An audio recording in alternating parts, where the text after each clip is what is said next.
একটা লোক নামাজও পড়েনি, রোজাও করেনি, ছেড়ে ছুড়ে ও ইমানদার, ছেড়ে ছুড়ে শুক্রবারে একদিন নামাজ পড়ছে, 8 দিন নামাজ পড়ে না। আর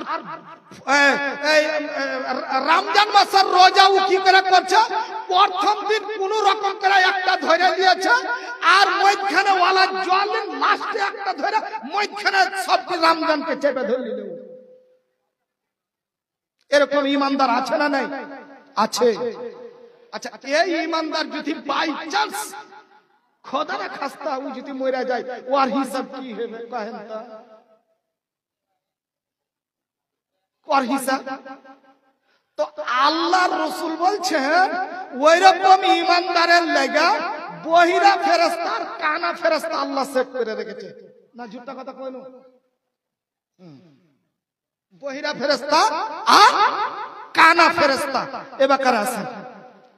আল্লাহ নবী বলছেন ওয়া আম্মাল মুনাফিকু ওয়াল কাফির, একজন যদি মুনাফিক হয়, মুনাফিক কে হবে? কোন মুসলমান মুনাফিক? কোন গায়ের মুসলিম মুনাফিক নাই, কাফের বেদিনের কথা বলা হয়নি। বাপজান আমার, মুনাফিক মুসলমানদের মধ্যে আছে। নামধারী মুসলমান, দেখ দেখানি মুসলমান, কোনদিন নামাজ পড়ে না, বেঈমান। নতুন বিহার বাড়ি এসেছে বলে ওকে দেখাইবার লাগে ও পাঁচওয়ানি নামাজ পড়তে যায়। এইরকম বেঈমান, এইরকম বেঈমান রোজাদার ও জীবনে রোজা রাখেনি। আজ খবর হয়েছে, কালকে খবর হয়েছে বিহারের বাড়ি থেকে, নতুন বিহারের বাড়ি থেকে খবর দিতে এসেছে বিহার আগামী কালকে আমার আপনার বাড়ির পরিবার সবাইকে নিয়ে জাফর থাকলো, দাওয়াত থাকলো। ই নাদান জীবনে রোজা করেনি, ইয়ার আগে 15টা রোজা চলে গেল, রোজা করেনি। বাপুরে এখন ওই দিনটা ও রোজা করছে কিসের লাগে? বিহারের বাড়ি ও রোজা খুলতে যাবে বইলা। এইরকম যদি বেঈমান রোজাদার হয়, আল্লাহর রাসূল বলছেন এরাই হলো মুনাফিক। এরাই হলো মুনাফিক। মুনাফিক মানে ধোঁকাবাজ, ধোঁকাবাজ। মুনাফিক মানে ধোঁকাবাজ। এইরকম মুনাফিক রোজাদার যারা হবে, আল্লাহ রে আল্লাহ, ওর কি অবস্থা! সুবহানাল্লাহ। হাদিসটা চলছে এখনই, এখনো শেষ হয়নি। লাস্টের দিকের কথা এবার আছেন। ওয়া আম্মাল মুনাফিকু ওয়াল কাফির, আল্লাহ রাব্বুল আলামিনের নবী বলছেন যারা মুনাফিক হবে, যারা বেঈমান হবে, ওই লোকগুলা কি করবে? ওরা যখন মরবে ওকে কবরের মাটিতে নিয়ে যাবে।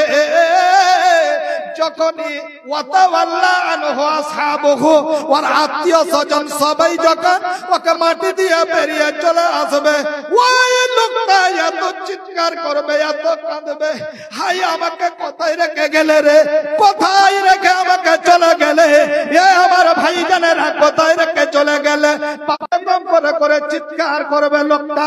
কিন্তু কে ওদের ডাকে সাড়া দেবে? কে ওদের পাবে? ভাইরা আমার, এবার আপনি দেখেন ওই লোকটা কি করবে? চলে গেল। ফেরেশতা আসলো, ফেরেশতা আসার পর ওই লোকটাকে কি করছে? উঠিয়ে বসাইবে।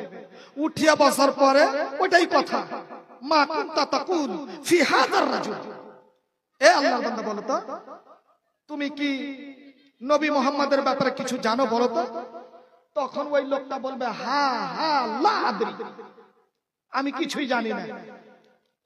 কুনতু আকুলু মা ইয়াকুলুন নাস, লোক ওকে বলতো নবী, আমিও বলতাম। লোক ওর কথা শুনে নামাজ পড়তে গেছিল, আমি শুনে থেকেছি, নামাজ পড়তে যাইনি, আমল করিনি আমি। লোক ওর কথাই পড়ে রোজা করতো, আমি কোনদিন রোজা করিনি। সব এক এক এক এক করে বেঈমান কথা বলতে শুরু করে দেবে।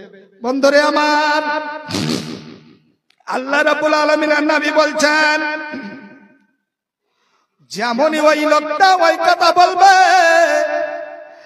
আর ওই ফেরেশতা দুটো বন্ধুটা যেন এত রাগান্বিত হবে, এত রাখবে ওর চোখ মুখ যেন লাল হয়ে যাবে ফেরেশতার। বাপ জানাবা এই কথা শুনতে শুনতে শুনতে শুনতে যেমনই ওই কথা হবে, নবী বলছেন ওয়া ইউযরাবু বিমাতারিকা মিন হাদিদ, ওই লোকটার যেন ফেরেশতা দুটার হাতে যেন থাকবে লোহার হাতুড়ি।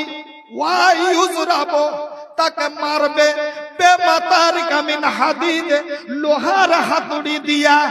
এত জোরে মারবে, এত জোরে মারবে, এত জোরে মার দেবে, আল্লাহ নবী বলছেন ফায়াসিহু সাইহাতান, ওই লোকটা এত জোরে কাঁদতে লাগবে, চিৎকার করতে লাগবে, এত চিৎকার করবে, কিন্তু বন্ধুরে ওর চিৎকারের জ্বালাতে পৃথিবীর যত পশু পাখি আছে সবাই ওর আওয়াজ শুনতে পাবে, ওর চিৎকার শুনতে পাবে, ইল্লা গায়রা সাকলাইন, কিন্তু জিন এবং ইনসানকে শুনতে দেওয়া যাবে না।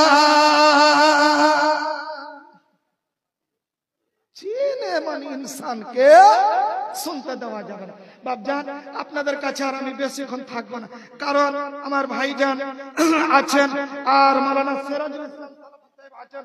আমি বলতে চাইছিলাম এই হাদিসটার উপরে আমল কইরা আজকে এত সুন্দর দামি হাদিস আপনাদের কাছে আমি বললাম, এই হাদিসটার উপরে আমল করতে গিয়া আমি নেকির জন্য কিছু আমাকে সঞ্চয় করার জন্য কিছু কিছু করে আপনারা আল্লাহর রাস্তায় দেন তো, যাতে আপনার কবরে কাজ